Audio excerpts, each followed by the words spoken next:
I, 48 female, married my current husband Ryan, 41 male 6 years ago. Before that, I was a single mother raising my son all alone after a bitter divorce with my first husband. It was a tough phase. I quit my job and started an online business to have the flexibility to raise my son. That's how I met Ryan. When he reached out to me for a mentorship request, we connected and eventually fell in love. After my son moved out for high school, we moved in together and got married. Coming to Ryan, he has a mother and two sisters. His father walked out on them 10 years back, and since then, Ryan has been taking care of her. When I heard about her, I could somehow relate to her being a single mom to my son. Also, when I met her at a social event, she seemed to be so compassionate and friendly. Hence, when I got engaged to Ryan, I naively thought I was marrying into a family that would welcome me with open arms. I couldn't have been more wrong. My mother-in-law, Martha, is a traditional woman to her core, and not in a good way. She believed a wife should be demure, domestic, and dependent on her husband. That's what she has been all her life, a pile on her husband. And when he abruptly left, she had nothing to hold on to. Fortunately for her, she has a son, my husband, who provides for her, thinking it is his duty. She has raised her daughters also to be like hers, who are financially dependent on their husbands and hence couldn't bail Martha out in times of need. For Ryan, too, she wanted a submissive and meek woman. I was none of those things. I was seriously independent, running my own thriving business that I had built from scratch. I wasn't the kind of woman she envisioned for her only son, who, in her eyes, deserved someone refined and elegant, someone who spent her days at a spa or a nail parlor. After Ryan proposed to me, he took me home and we announced our engagement. She was disappointed and didn't even try to hide her disdain from me. She remarked, "You're not what I imagined for Ryan. He's always had such high standards." I'm surprised. Her voice was so cold that it sent chills down my spine.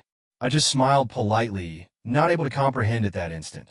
She said when she met me for the first time, she couldn't even imagine her son would fall for me. I guess that's the reason she was so sweet to me. When I asked why she would say that, she whispered, because of your advanced age, you know." Her cruel and wicked comments came flying from everywhere without any hesitation. She dropped this question. "You must easily be 10 to 12 years older than Ryan, isn't it?" He looked at her in disbelief, and she softened the blow by adding, "Don't mind, I'm just saying. I don't mean anything." Ryan was too embarrassed about the whole situation and apologized to me. We remained distant from Martha, hence, when we decided to get married. We did it with just 5 friends. Obviously, Martha got salty when she got to know about it, and she blamed me for brainwashing her son into this. Despite all this, Ryan continued to provide for her, as she had no other support system. 2 years back, he took a leap of faith and quit his job to start something off his own. I backed him up and took the responsibility of the house while he could focus on building his business. I was aware that not only my husband's expenses were going to come to me, but also Martha's. I calibrated my finances. I didn't have anything major. I paid off my car mortgage, and my son was in his final year, which meant I was done paying for his education. It was just my house mortgage and monthly bills. I thought I could take the plunge. I thought I was shouldering my husband's responsibility and not doing it for Martha. However, 6 to 7 months back, life threw a surprise on us when Martha slipped and broke her hip. She was rushed to the ER, underwent surgery, and after a week, she was discharged. But who would take care of her? So, we took her to a nursing home facility and put her there. Having a full-time nurse is just too expensive for us. Even after she recovered from the fracture, she was still not in a condition to stay alone. She has gotten weak and developed arthritis as well. We had to put her in a care house.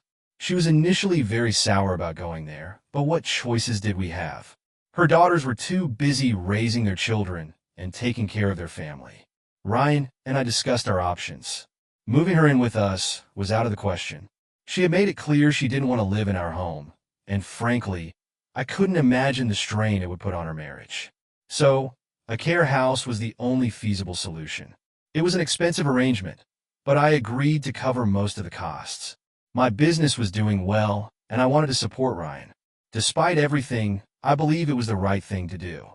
Also, it was a cheaper option than hiring a full-time nurse. Though Martha insisted we hire a caregiver, I didn't have that much money, or rather, I didn't want to spend so much on her.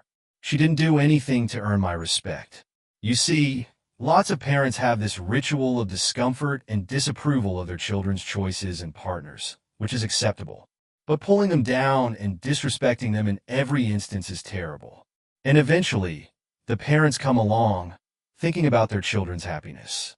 Ryan expected the same from Martha, but over the years, her comments have only become sharper and more cutting. So, yeah, a care house was best for her. Martha, of course, had her own opinions. She created a lot of fuss on hearing that she would be moved to a care house, scoffing, "So you're just dumping me somewhere? You don't have to deal with me like an old piece of furniture. You're getting rid of me.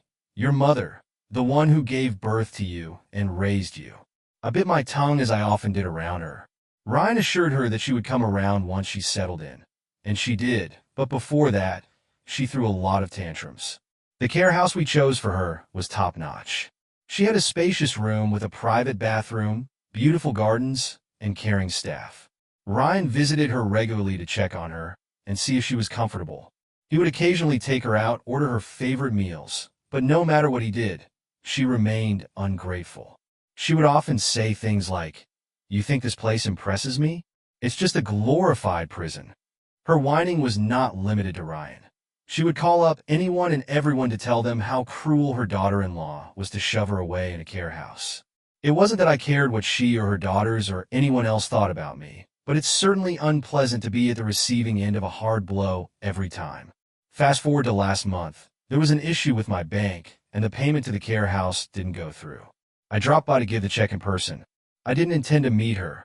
I don't know how she saw me at the counter. She started speaking loudly with the staff, ensuring I heard every bit of it.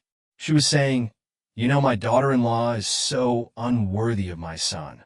She's not at all a match for his charm and intelligence. She's even 10 to 15 years older than him. She couldn't even give him a child. My baby would have no one to call him dad. He's not going to have anyone to take care of him in his old age. My family is going to end in this generation. What a doom." I don't know what magic she did to my son to wrap him around her fingers. By then, I'd already given the check. If not, I would have just walked out.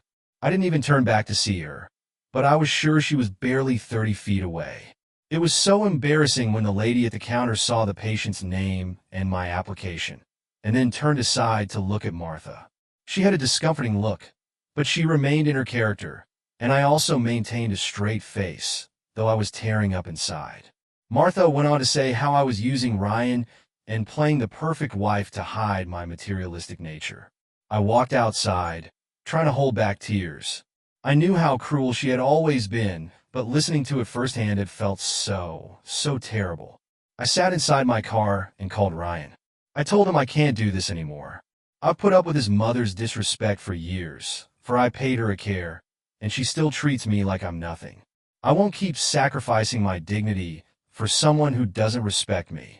I was crying so profusely and running out of breath in between that he wasn't able to follow me. I asked him to come home, and we would discuss the matter. We had a long conversation. I told him what happened, and he was horrified. He admitted that Martha had been toxic, and this time she'd crossed the line. We do have to do something about it. I laid it open and clear to him that I won't be paying for her anymore. It's on him how he's going to manage her expenses. I said, "She's your mother. If you want to keep supporting her, that's your choice, but I'm done." He got silent, that he knew I was serious. He's in financial trouble. He's working on his business, but barely making enough to take care of his own living expenses.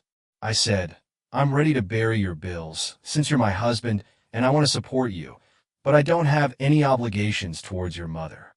He understood my point of view and supported my decision. We sat down and reviewed our finances. Without my contribution, Martha couldn't stay in the same care house either. She has to be downgraded or pull out from there and left alone to deal with it. Ryan is currently searching for a more affordable option, one that is still affordable but less luxurious. I'm sure she's not going to take it well, that she has to share a bathroom with her roommate, and worse, maybe share a room as well. I'm not looking for advice or something. I just wrote it like a journal to make myself feel better. Martha sounds like she's made it her personal mission to be a thorn in your side, no matter how much you've done for her. You're absolutely within your rights to set boundaries and prioritize your own mental health. It's not unreasonable to expect a little gratitude, or at the very least, a basic request from someone you've sacrificed so much for. Ryan stepping up to find a more affordable solution is the right call. It's his responsibility, and it's good that he recognizes that. Update 1. I've been reading your comments and wanted to post an update on how things unraveled after Ryan and I made the decision to stop covering Martha's care home fees. Ryan had a facility within his budget and went to Martha for the confrontation. He called her out for talking crap about me, and needless to say, she denied it, saying I was just poisoning his mind with false information. She claimed she has never talked badly about me in front of anyone. He asked about the snide remarks she passed at her face.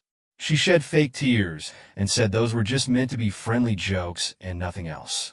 Ryan was like, whatever it be, she needs to be downgraded. As expected, she didn't take it well. She freaked out, knowing she had to share a room and a bathroom. Months ago, she wouldn't want to live in this one care home. And now she doesn't want to go because here she's getting everything without moving her lazy butt. He explained his financial conditions and that the existing one was beyond his means. She immediately suggested he take money from me.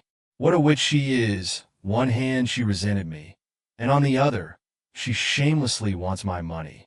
Ryan said she has burned the bridges, and now there's no way I would pitch in for her.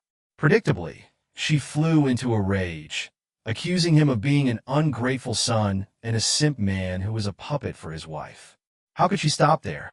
She had to come to me. She called me all kinds of names in the process. She yelled at him loud enough for all the staff to hear. That woman has pointed you against your own mother. If it weren't for her, you'd still love and respect me. Ryan pointed out that if she could say such vile things about me in front of him, she surely is capable of doing any excellence to the bathroom for me in front of strangers. Ryan walked out of her room and gave an official notice to the care house warden that Martha would be vacating in a month. 1 month, Martha made his life terrible. I remained out of it, though Martha and her daughters tried to drag me into it. But I kept smiling, maintained my sanity, and let Ryan handle the matter. Ryan admitted he was going through the most disturbing time we've had. He was huge stock to convince Ryan to leave her in the existing care or better, take her home and hire a full-time nurse. Joke's on her. She thought he could hire a nurse. She even tried to guilt-trip him, sobbing about how she gave him life and sacrificed everything for him, only to be discarded like trash. She demanded that he fix this, meaning convince me to continue paying for her care.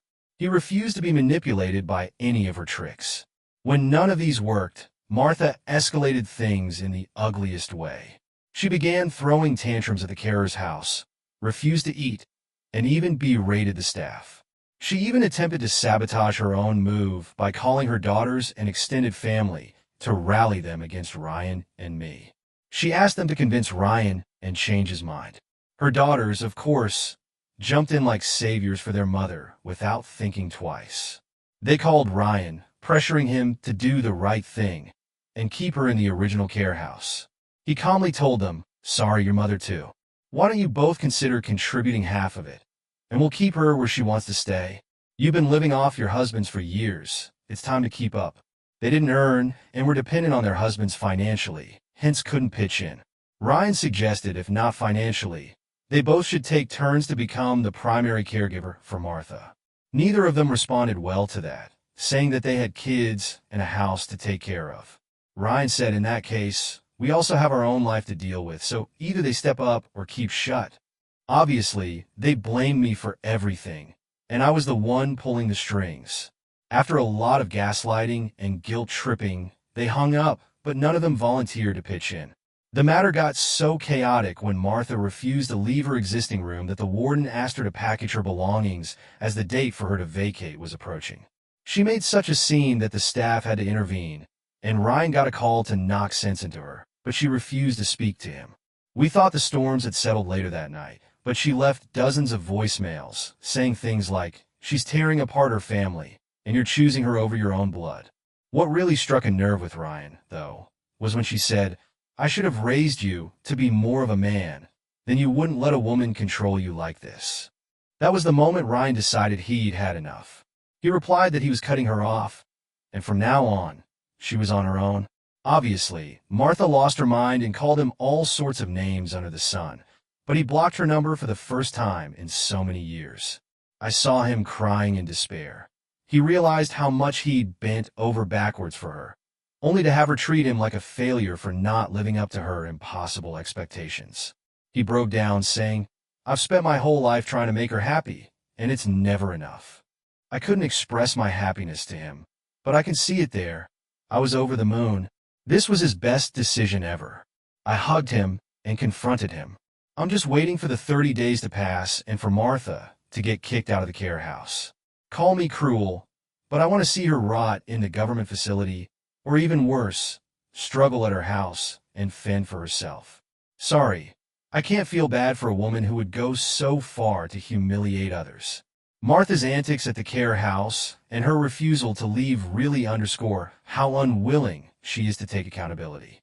It's one thing to resist change, but to drag staff, family, and even the warden into the web of drama is beyond unreasonable.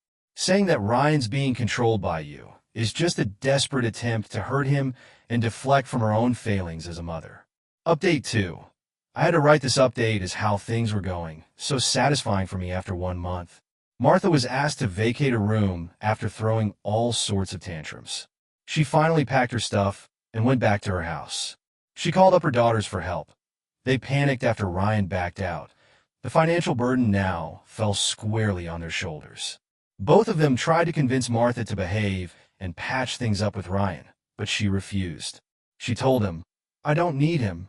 She conveniently forgot Ryan had been the whole sole reason she was in a nice care house for so long. Martha pressured them to bear her expenses as she was their responsibility too. They bit their tongue and grudgingly agreed to split their finances between themselves, yet couldn't cater to Martha's demands for hiring a full-time employee. Initially, they hired a cleaning lady to vacuum the house and clean the bathroom once a week for Martha's food arrangements. They loaded her fridge with ready-to-eat meals, which lasted for a month. However, Martha didn't like the arrangements because she still had to do her laundry and dishes. She'd been throwing tantrums at the cleaning staff, and due to her bitter tongue, 2 of them already left in a month's time. I won't be surprised if the agency blacklists Martha because no one wants to put up with such a nuanced customer. She had become a fat butt by living in the luxury of a care house, and now she wanted everything at her fingertips. Boy, you need a fat check for that, huh? The last we heard, her daughters were scrambling to figure out how to afford even a downgraded care facility. They started cutting back on their own expenses and have grown to yell and scream whenever either of them visits. She still feels like she was right, and what Ryan did was evil. She hadn't spent years tearing me down and taking advantage of Ryan's generosity. Now, it's time for her to reap what she sowed. Ryan, meanwhile, has been doing much better. Cutting his mother off wasn't easy, but he says it feels like a weight has been lifted off of his shoulders. Our relationship has also improved now that we're not constantly worried about how to handle her demands. We've also taken a vacation, which was a long period because of Martha's negative presence. I wish this ended here, but I know there will probably be more drama down the line. Martha isn't going to go quietly, but Ryan and I are focused on building our life together. Thanks for reading. Writing all this has been incredibly therapeutic for me. Honestly, I'm not surprised that her daughters are already buckling under the pressure, and it's only a matter of time before they lose patience altogether. Honestly, it sounds like they're getting a taste of what Ryan endured for so long, and maybe now they'll understand why he walked away. Even if paid professionals can't deal with her, it's no wonder how her own family is unraveling under the strain. Anyway, let her daughters deal with the fallout. It's not your problem anymore.